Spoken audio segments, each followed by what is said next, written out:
اس مہینے کی چند خصوصیات۔ اس کے بعد نبی کریم صلی اللہ علیہ وسلم نے اس مہینے کی کچھ خصوصیتیں اور آداب و ارشاد فرمائے ہیں۔ آؤ یہ کہ یہ صبر کا مہینہ ہے، یعنی اگر روزہ وغیرہ میں کچھ تکلیف ہو تو اسے ذوق شوق سے برداشت کرنا چاہیے، یہ نہیں کہ مارے دہاڑوں پکارا جیسا کہ اکثر لوگوں کی گرمی کے رمضان میں عادت ہوتی ہے۔ اسی طرح اگر اتفاق سے سحر نہ کھائی گئی تو صبح سے ہی روزہ کا شوق شروع ہو گیا۔ اسی طرح رات کی تراویح میں اگر وقت ہو تو اس کو بڑی بشاشت ہے برداشت کرنا چاہیے، اس کو مصیبت اور آفت نہ سمجھیں کہ یہ بڑی سخت مرحومی کی بات ہے۔ ہم لوگ دین بھی معمولی اعزاز کی بدولت کھانا پینا راحت و آرام سب چھوڑ دیتے ہیں، تو کیا رضائے الہی کے مقابلے میں ان چیزوں کی کوئی وقت ہو سکتی ہے؟ پھر ارشاد ہے کہ یہ غمخواری کا مہینہ ہے، یعنی غربا مساکین کے ساتھ مدارت کا برتاؤ کرنا۔ اگر 10 چیزیں اپنی افطار کے لیے تیار کی ہیں تو 2-4 غرباؤں کے لیے بھی کم از کم ہونی چاہیے، ورنہ اصل تو یہ تھا کہ ان کے لیے اپنے سے افضل نہ ہوتا تو مساوات ہی ہوتی۔ غرض کہ جس قدر بھی ہمت ہو سکے اپنے افطار و سحر کے کھانے میں غرباؤں کا حصہ بھی ضرور لگانا چاہیے۔ صحابہ کرام امت کے لیے عمل نمونہ اور دین کے ہر جزو کو اس قدر واضح طور پر عمل فرما کر دکھلا گئے کہ اب ہر نیک کام کے لیے ان کی شاعرہ عمل کھلی ہوئی ہے۔ اشعار غمخواری کے باب میں ان حضرات کا اتباع بھی لوگ گرواہ والے کا کام ہے۔ سینکڑوں ہزاروں واقعات میں جن کو دیکھ کر بہر حیرت کے کچھ نہیں کہا جاتا ہے۔ ایک واقعہ مثلاً لکھتا ہوں، ابو جہم کہتے ہیں کہ یہ موک کی لڑائی میں اپنے چچا زاد بھائی کی تلاش کرنے چلا اور خیال سے پانی کا مشکیزہ بھی لے لیا، اگر اس میں کچھ رمق باقی ہوتی تو پانی پلا دوں گا اور ہاتھ منہ دھو دوں گا۔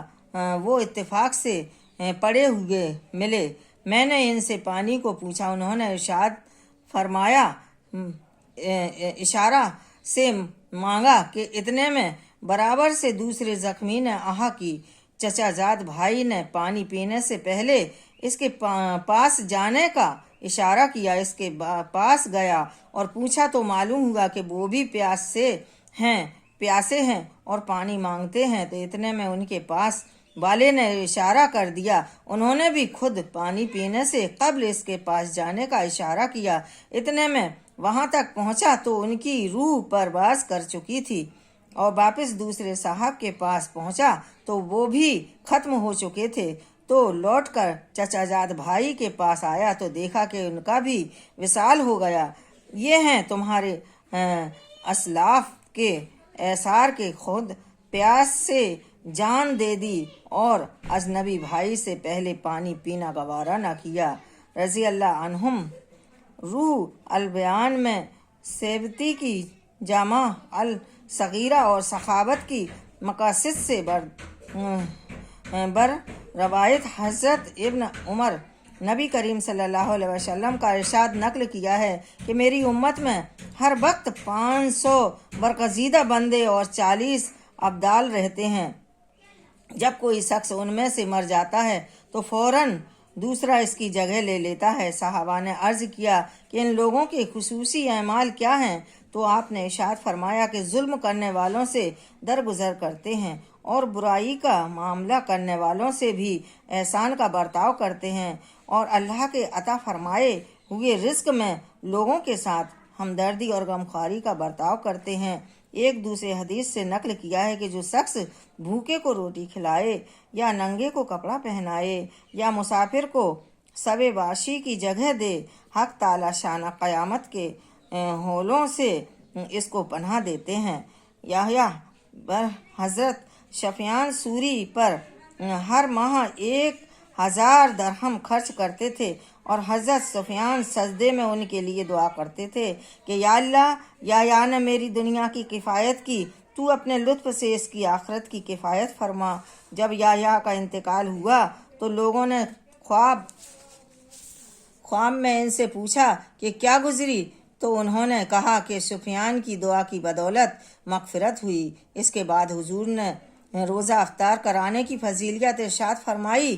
ایک اور روایت میں آیا ہے کہ جو شخص حلال کمائی سے رمضان میں روزہ افطار کرائے تو اس پر رمضان کی راتوں میں فرشتے رحمت بھیجتے ہیں، اور شب قدر میں جبرائیل علیہ السلام اس سے مصافحہ کرتے ہیں، اور جس سے حضرت جبرائیل مصافحہ کرتے ہیں اس کی علامت یہ ہے کہ اس کے دل میں رقت پیدا ہوتی ہے اور ان آنکھوں سے آنسو بہتے ہیں۔